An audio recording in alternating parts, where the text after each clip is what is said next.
Do you consider yourself a king of comedy?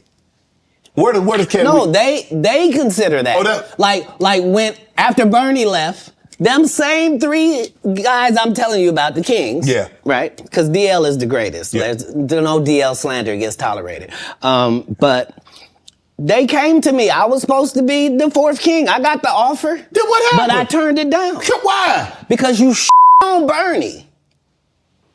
And I know the truth. You think I'm gonna let you on Bernie and then come get me? I'm the next king? You. Why? Because the whole time Bernie was here, you was acting like you was funnier than him. The reason you was supposed to go last is because it was your tour. Tell the truth. It was Steve's tour. Not it was going to be called the Kings of Comedy. It was Steve's tour. These are the guys opening for him.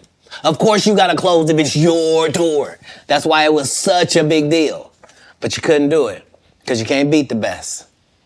And until you humble yourself, you will forever be kinged by the king.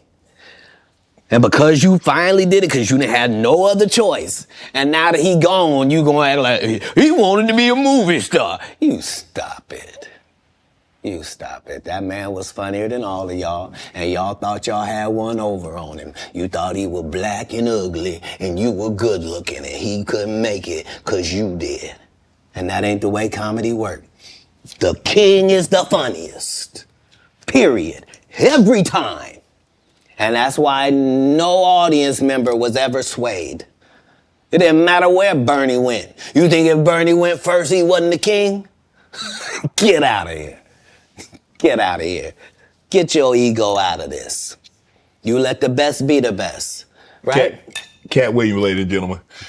And then he goes on to say that after he was supposed to be one of the new kings of comedy, that they approached him after Bernie passed, and they wanted to take it back out, and he was supposed to be a new king of comedy, but he didn't want to go on the Kings of Comedy tour because of Steve Harvey's treatment of Bernie Mac. He has a lot of respect for Bernie Mac, and I love Bernie Mac. Y'all know Bernie Mac was a Who's the Man. Bernie Mac was a friend of mine until he passed on. When I tell you one dude that has never, ever, ever changed, y'all have heard me say this before, is Bernie Mac. Love Bernie Mac. And Bernie, the stuff that he said, Cat Williams said about Steve Harvey calling to try to get Bernie's role on Oceans and that kind of stuff, Bernie told me out of his own mouth.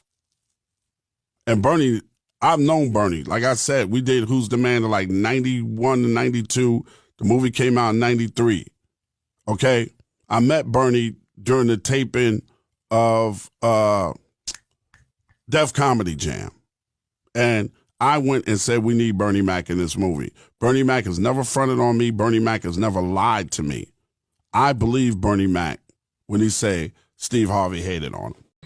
Being with me all the time. You know, she see my stuff, my new stuff and all that kind of stuff, especially when I do my single dates. And I'm trying to school her. You don't do your material around a lot of comedians. That's like stealing in front of the police. You don't do it. They mean well, but they sit on the side. Ooh, that's funny. Next thing you know, you see it on HBO or something. You be sitting at home. That's mine, you know. But ain't nobody gonna believe you. First come, first serve. You know. So when you do new stuff, you never. I'm telling you, for you comics coming up, never bring your stuff out in front of a house full of comedians. You will never work a lot. Especially established comedians like myself, you'll never work a lot. I got too much pride. I can't take something that ain't mine. You know what I mean? I can't go up and say something ain't mine. The kick about going up there is making people laugh about something that you wrote.